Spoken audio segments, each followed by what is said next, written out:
My name's Bob Porter. I'm the Director of Place at Thanet District Council. I'm Andrea Plant and I'm the Head of Property at Thanet District Council. Councillor Recovery, I'm the leader of Thanet District Council.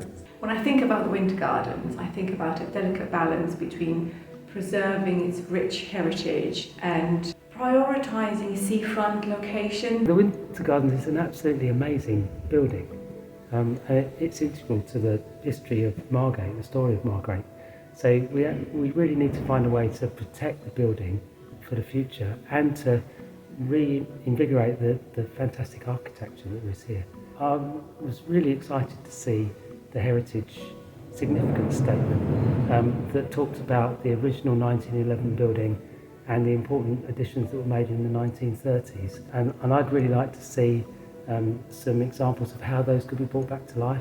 My personal view and aspiration for the Winter Gardens would be reinstating the sea-facing windows.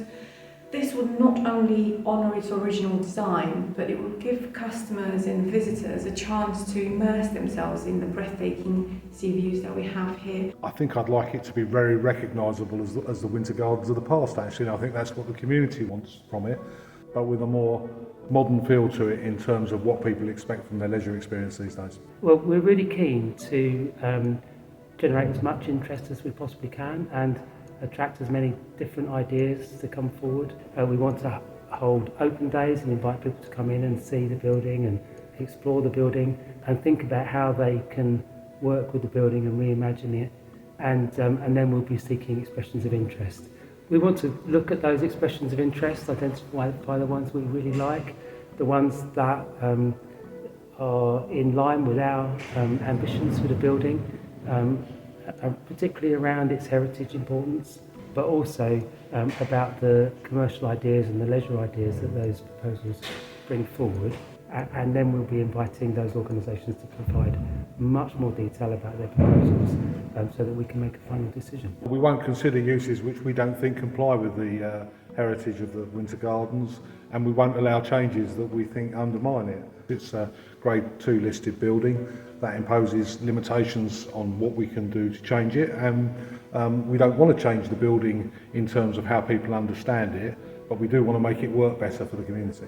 The council have already categorically ruled out any residential uses at the Winter Gardens, and so we definitely will not be selling the building or the grounds for housing.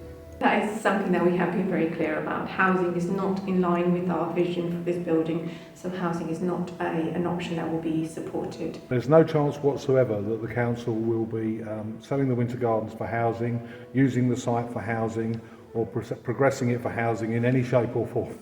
Right at the beginning of this process, we've removed anything of heritage significance, anything that was important to us, and anything that was irreplaceable. We have removed it initially and we have put it in safe storage. Anything that's still got life is going to be put into an auction, so we are not throwing anything away that could still be used or repurposed anywhere else. I just think it's a really exciting opportunity for Margate, for the council, for the district as a whole, and for the community, because it's a wonderful building with a wonderful history, and it's up to us to give it a wonderful future, and that's what we're going to try and do.